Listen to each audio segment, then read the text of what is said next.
कुछ त्रुटियां उसमें रह गईं और पंडित जी ने प्रतिमाओं की प्रतिष्ठा कैंसिल कर दी। बोले देखो भैया, प्रतिष्ठा तो कर दूंगा लेकिन निर्दोष नहीं है, इसलिए आप इस चीज़ को टाल दो।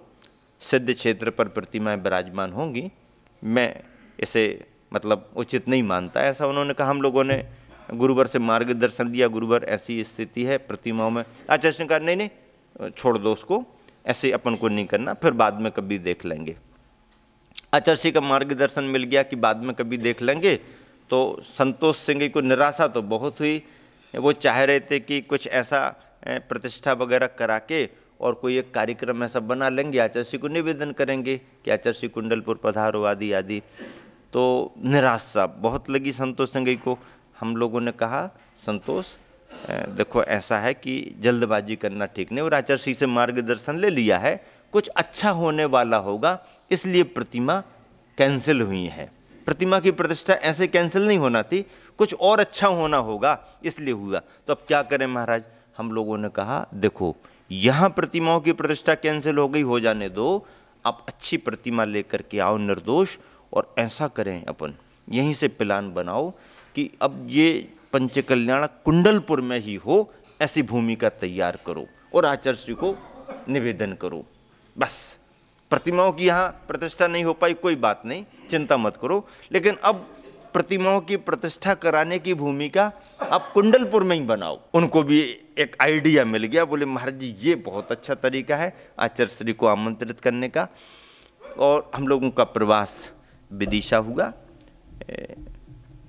संतोष सिंह के मन में भाव आ गया कि ये एक अच्छा तरीका। उन्होंने जाकर के कमेटी में चर्चा की और कमेटी ने बहुत खुशी खुशी इस बात को स्वीकार कर लिया कि एक अपने लिए अच्छा अवसर है आचार्य श्री को लाने का और अपने क्षेत्र की प्रभावना करने का।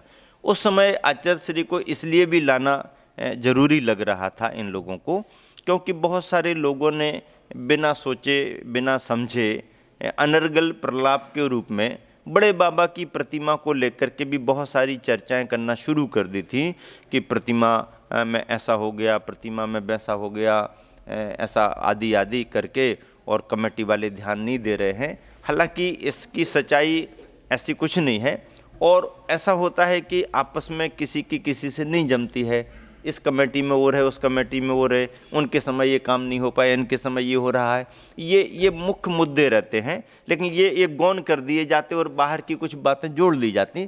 ऐसा कुछ पुराने समय का रहा होगा जिसके चलते आपस में संतुष्टि ना हो पाई हो और ऐसे प्रसंग बना लिए गए।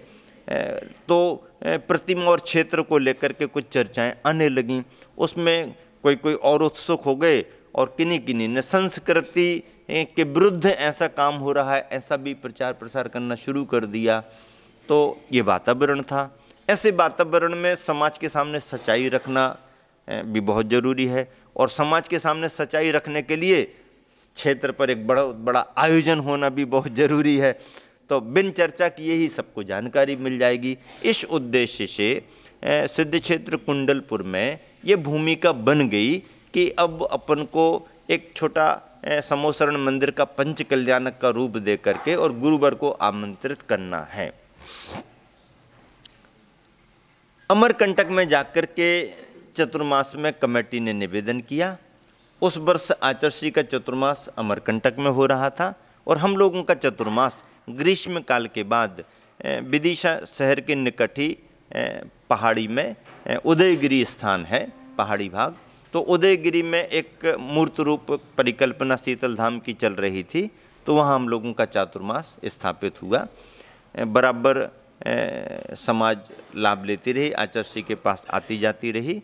विदिशा के हृदय मोहन जी अपने आप में एक बहुत अच्छे मतलब पार्टी के नेताओं के रूप में हैं, गुरुवर के प्रति बहुत समर्पित भी वो हैं। तो उन्होंने भी बहुत प्रयास किया कि ये आयोजन बड़ी सफलतापूर्वक संपन्न हो। जो भी उस समय सरकार थी उस सरकार को भी सूचित किया गया, यहाँ तक कि मुख्यमंत्री दिग्विजय सिंह को भी ये सूचित किया गया कि आयोजन होगा तो आपको उसकी पूरी देखरेख करनी है। और जब हम लोगों से चर्चा की कमेटी वालों ने, तो हमने कहा कि ऐसे ये लोग बंधते नहीं हैं, तो गुरुवर का आशीर्वाद लेकर के इनको महोत्सव नायक बना दो कि महोत्सव के नायक आप ही हो और नाम आपका निश्चित कर दिया है। तो अपने आप ये लोग उत्सुक हो जाते हैं। आचार्य श्री का आशीर्वाद लेकर के कमेटी ने महोत्सव नायक के रूप में उन्हीं को निश्चित कर दिया और बाकी सभी को आमंत्रित किया। उस समय महावीर भाई, राज्यपाल जी महावीर भाई थे, तो ये सभी विशेष से आमंत्रित हुए। आचार्य श्री के पास जब कमेटी ने निवेदन रखा कुंडलपुर के कार्यक्रम को लेकर के, तो आचार्य श्री ने भी मतलब एक प्रसन्नता का भाव प्रकट करते हुए सहर्ष स्वीकृति प्रदान कर दी कि ठीक है, क्षेत्र के हित में है और कमेटी अपना काम करे। आचार्य श्री आपका बिहार कब होगा, क्या होगा, अभी इसके बारे में कुछ नहीं कहते, आप अपनी तैयारी करो, तारीख तो निश्चित करो ना। अभी तो आयोजन के लिए हमने आशीर्वाद दिया, तारीख तो निश्चित करो ना, तारीख वारीख निश्चित होगी तो देखेंगे। आश्वस्त हो गई कमेटी और कमेटी वालों ने सभी तरफ ध्यान रखते हुए फिर फरवरी का महीना चुना और फरवरी के महीने को एक ऐसा मान करके कि इस तरीके से कार्यक्रम अच्छा रहेगा मौसम के हिसाब से, तो ये सभी चर्चाएं हुई। और ऐसा करते हुए मैं समझता हूँ कि आचार्य श्री के मन में क्या आया क्या नहीं आया, कमेटी को एक अच्छा अवसर मिल गया था। और ये अभी चतुर्मास ही चल रहा है, चतुर्मास में आचार्य श्री ने आशीर्वाद प्रदान कर दिया, कमेटी अपनी तैयारियों में लगी। छोटा मोटा कार्यक्रम नहीं था, कार्यक्रम बहुत बड़ा था। सन 2000 व्यतीत होकर के सन 2001 प्रारंभ हो रहा था और यहाँ पर इनकी बैठकों पर बैठक मूर्त रूप देने में 2-4 महीने लगते हैं। बड़ी संयोजना के साथ सिद्ध क्षेत्र कुंडलपुर की कमेटी ने, सिंगई संतोष कुमार जी अध्यक्ष थे उस समय और अपनी पूरी टीम उनकी थी, इटोरिया जी, भागचंद जी करके ऐसे थे, वो भी बहुत सक्रिय उसमें रहे, बीरेश सेठ भी बहुत सक्रिय रहे और दमोह के सभी लोग सक्रिय रहे। इन्होंने बहुत भागा दौड़ी करके भोपाल और दिल्ली ऐसे बहुत काम मतलब चातुर्मास की संयोजना में किए। और एक आवश्यक भी बिंदु था क्योंकि कुंडलपुर के बड़े बाबा भले ही कुंडलपुर में विराजमान थे, लेकिन श्रद्धा के केंद्र तो समूची दिगंबर समाज के थे, समूची जैन समाज के लिए वो आदर्श थे। और ऐसे कुंडलपुर के बड़े बाबा पर अफवाहें भी उस समय चल रही थीं। ये अफवाहें छोटी वाली थीं, इससे बड़ी वाली अफवाहों की चर्चा अपन और आगे आने वाले समय में करेंगे। लेकिन प्रारंभ कहाँ से हुआ, कैसा हुआ और व्यक्ति अपने मन के दुराभावों को, दुराग्रहों को छल के माध्यम से कैसा रूप लेकर के प्रस्तुत करता है, ये कहानियाँ सब जगह सुनने को मिल जाती हैं। देश दुनिया में असंयमी स्वार्थी लोगों का इतिहास इसी से रंगा हुआ है, लेकिन सच्चाई तो सच्चाई होती है, तो सच्चाई फिर उजागर होता भी है। और बहुत प्रयास करके एक अच्छा साहित्य तैयार किया गया और उस साहित्य के माध्यम से लोगों को सही जानकारियां हों, ये प्रयास किया गया। गुरुवर आचार्य श्री का अपना जीवन अपने लिए तो है ही, अपनी साधना के लिए तो है ही, लेकिन साहित्य के लिए भी है, समाज के लिए भी है, संघ के लिए भी है और संस्कृति के लिए भी है। जब जब भी बारीकी से विचार किया जाता है और आचार्य श्री के व्यक्तित्व को देखा जाता है, तो आचार्य श्री जितने अपने आप में साधना में अंतर्मुखी स्वभाव को लेकर के हैं, जगत कल्याण के रूप में, समाज संरक्षण, क्षेत्र संरक्षण के रूप में जब व्यवहार में आते हैं तो उतने बहिर्मुखी भी दिखाई देते हैं और उनका दूरदर्शी सोच आज एक बहुत बड़ा इतिहास बनता जा रहा है।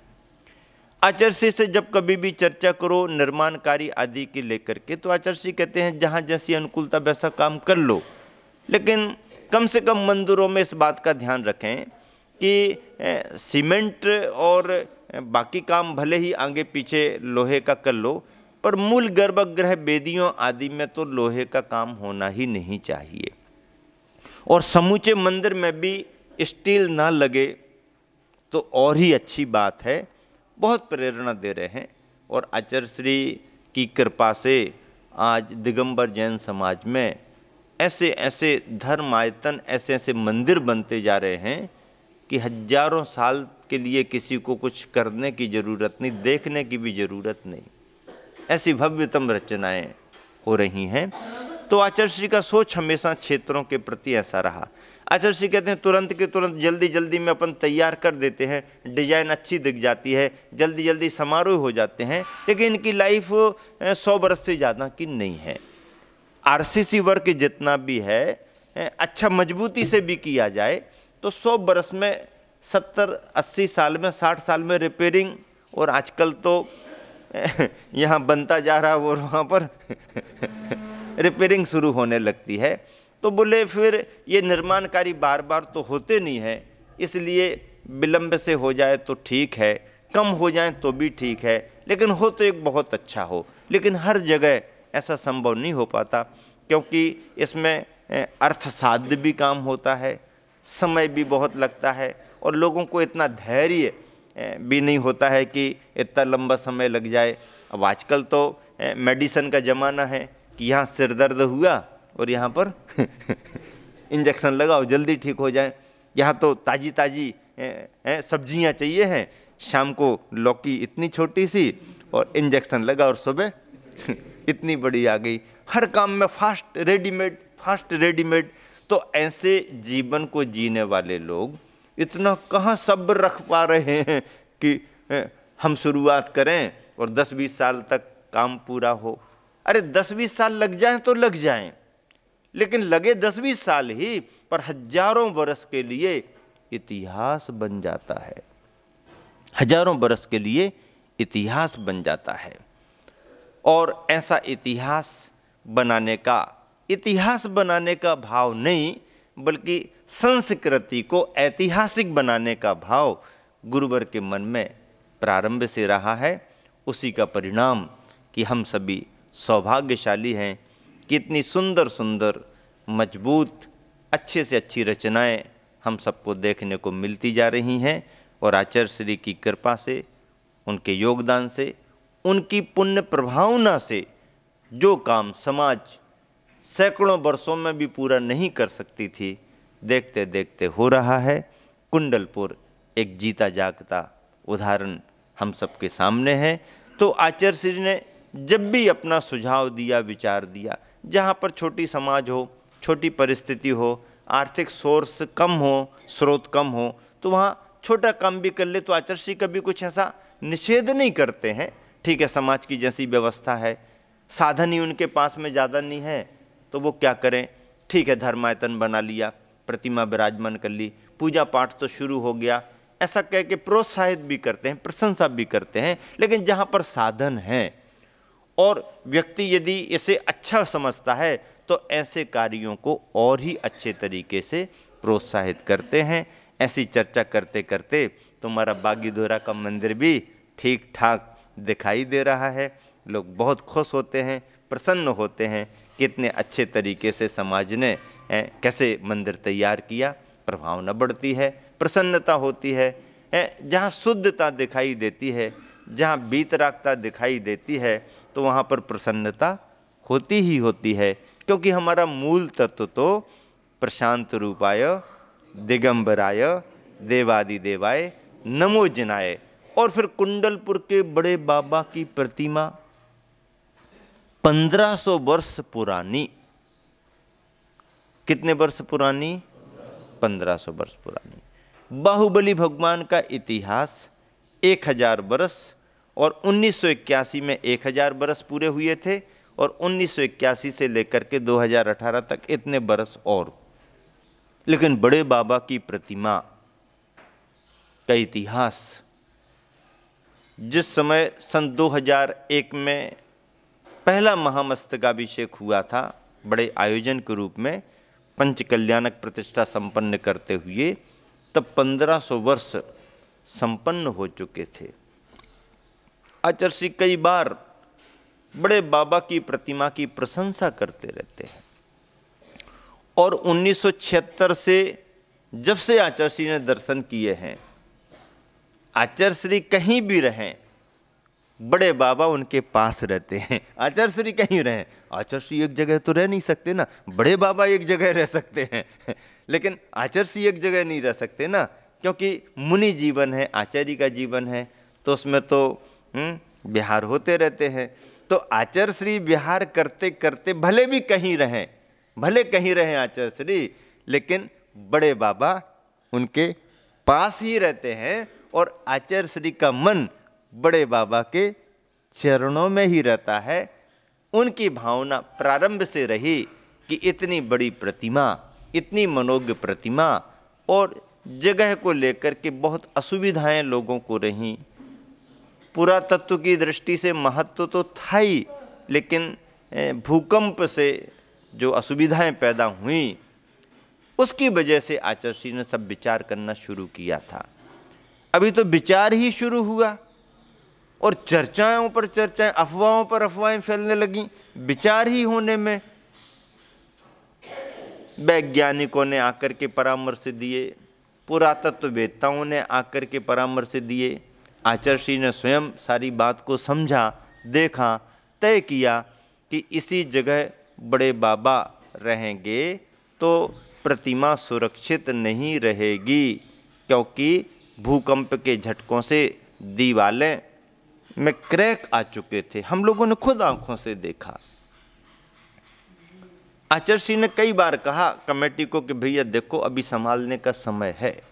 ठीक है, ऊपर का शिखर गुंबद मजबूत था, अच्छा दिख रहा था, लेकिन दीवारें पुरानी होने से क्रैक आ गए उसमें। सामने का पहाड़ क्षरण को प्राप्त हो रहा, कटता जा रहा पानी के बहाव से, कैसे सुरक्षा होगी इत्यादि प्रकार से चिंता करना। गृहस्थों का, कमेटियों का काम तो होता ही होता है, मुनि आचार्यों का भी काम होता है, और यह चिंता करना, यह चिंतन करना भी गुरुओं का धर्म ध्यान माना जाता है। इसी विचार पर केंद्रित होते हुए गुरुवर ने बड़े बाबा को कुछ अच्छी जगह पर कुछ अच्छा काम हो ऐसा भाव करना शुरू किया। लेकिन अकेले भाव करने से कार्य की सिद्धि नहीं होती है, कार्य की सिद्धि के लिए साधना की भी जरूरत पड़ती है।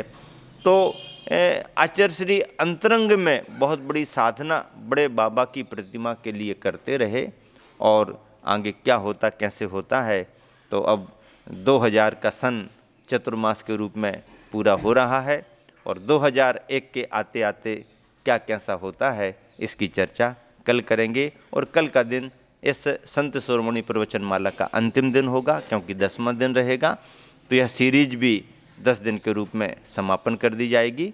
कल के दिन आप सबको बड़े बाबा कुंडलपुर और उस समय की परिस्थितियां और कैसा क्या कार्यक्रम बना आदि की चर्चा, विशेष रूप से जो जिज्ञासा पूरे देश को उस समय रही थी, समाज में रहती है, आंखों देखा हाल है, टेलीकास्ट, डायरेक्ट टेलीकास्ट आपको बताएंगे महावीर भगवान।